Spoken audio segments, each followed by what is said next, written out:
Who are you? Who are you?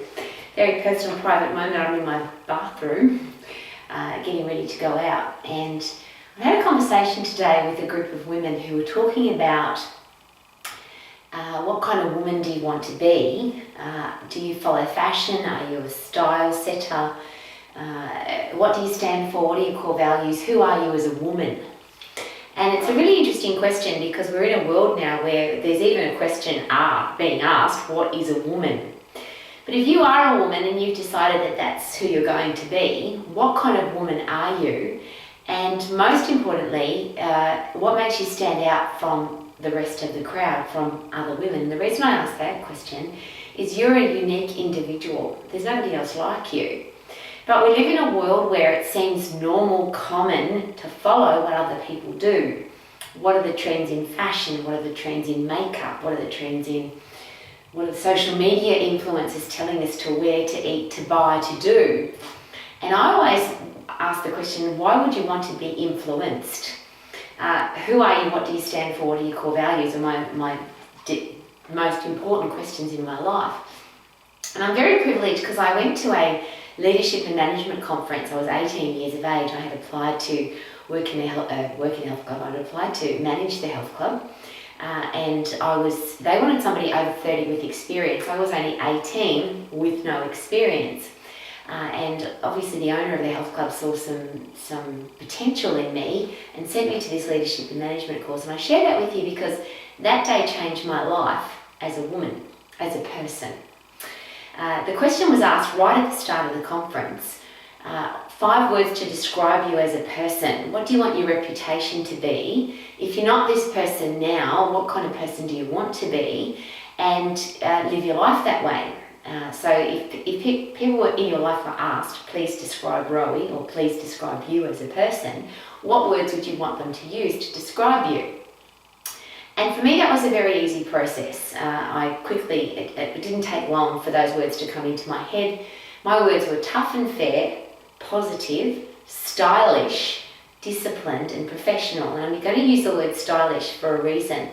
My father taught me when I was a little girl that fashion is designed to go out of style, but style never goes out of fashion.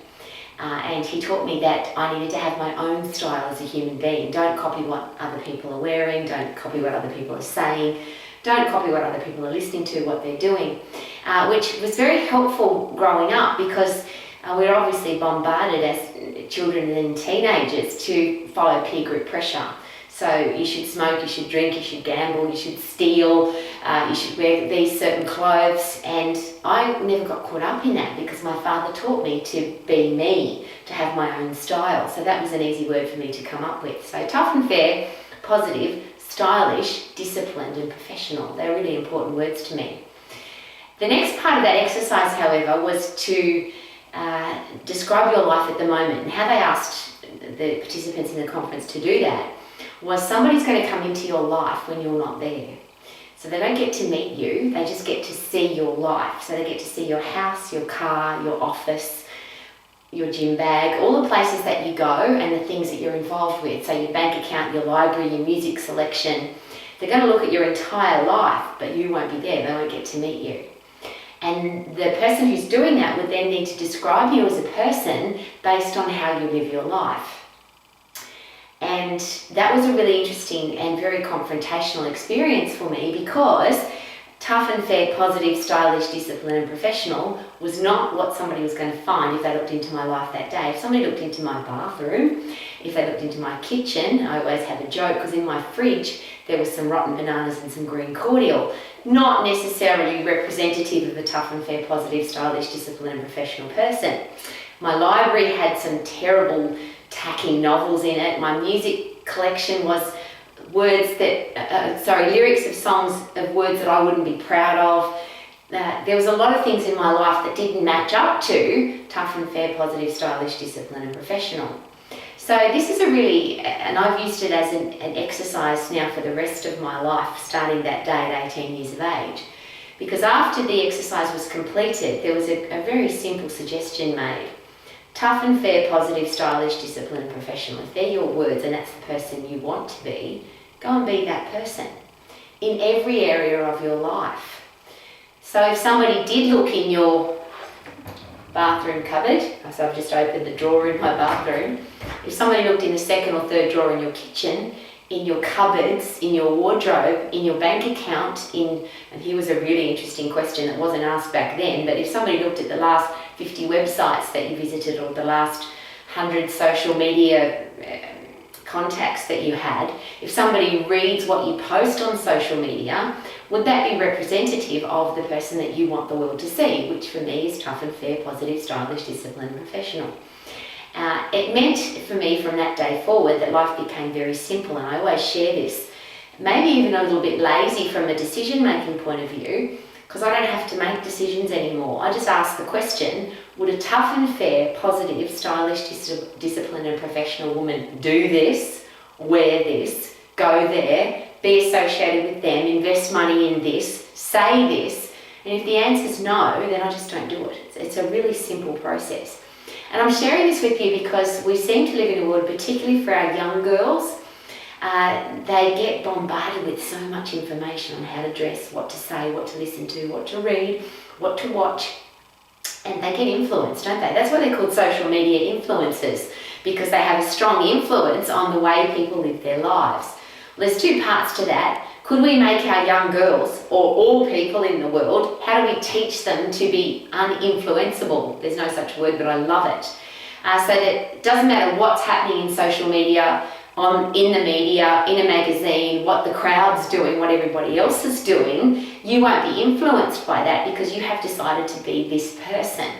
So interestingly, I have my home, for example, I don't follow fashion with interior design. I don't follow fashion with how you should have a house. Our house has, if I put this in a real estate blog, it would be very interesting.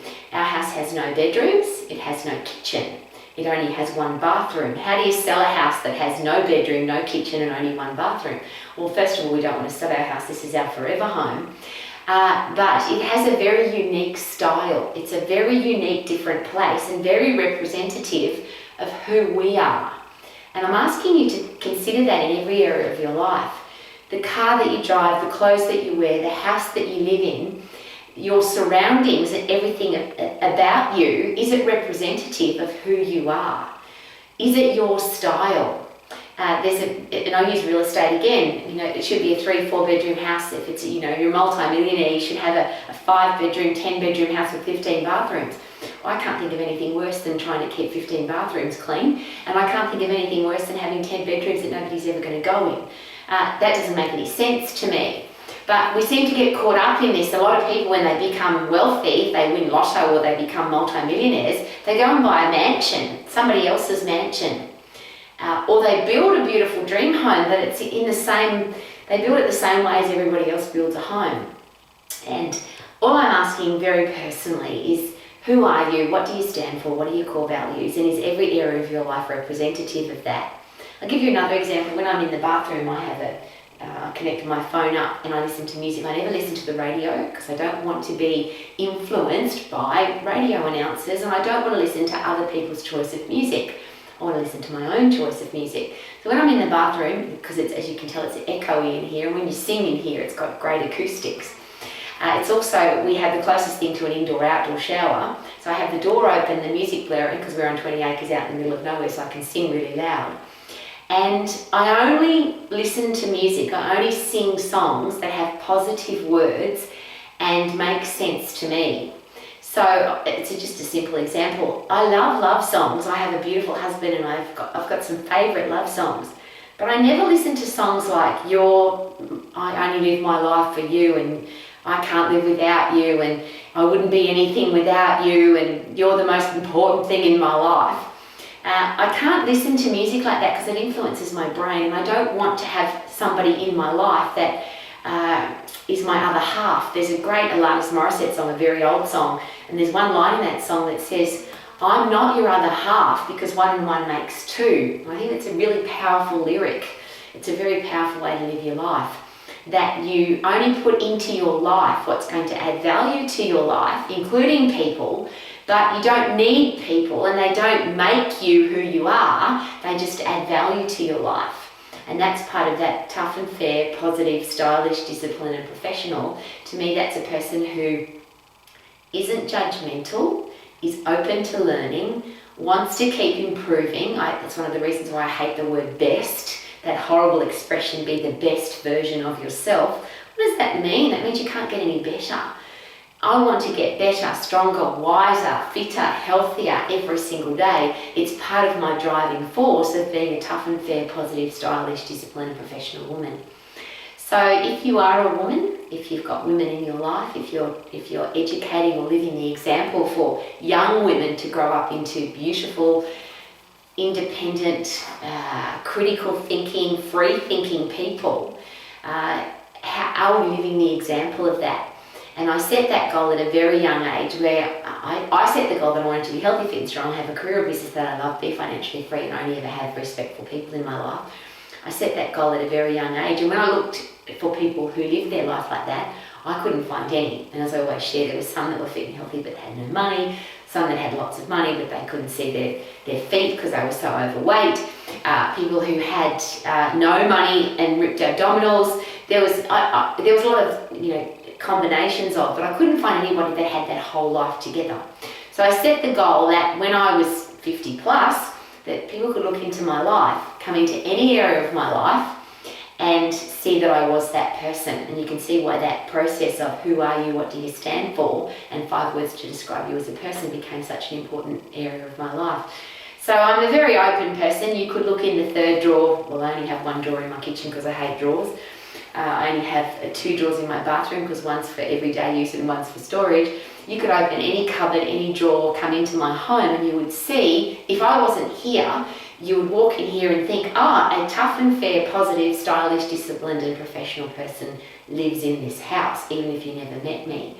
It's also a very nice way to live because you're not pretending to be anything, you're not trying to impress other people, you don't care what other people think, because you are the person that you are. And what if we lived in a world where everybody was non-judgmental? And I'll use that as an etiquette tip. And one of the things we teach at the Max International Colleges is great etiquette, which is knowing what to do, when to do it, how to do it, why to do it, and to never judge people who don't know how to do it. And wouldn't it be nice if we lived in a world where we didn't expect other people to be like us, we didn't try and force our opinion onto other people, we weren't dramatic or jealous or all those horrible things that seem to live on social media where people argue and get involved in horrible comments and I don't like you because you vote for that person, or I don't like you because you believe in that medical intervention, or I don't like you because you've got a certain religious belief or a certain sexual persuasion. We seem to get, the world's caught up in lots of yucky horribleness, again a word that doesn't exist but I love it. I don't want to be involved with that. So I've set my standard and I'm going to live my life like that. How about you? So if you don't have 5 words to describe you as a person, today might be a great day to create them, decide who you're going to be, and then be that person in every area of your life. And just as an interesting fun side note, I have never ever, thanks to my father, worried about fashion. I have a very distinct style.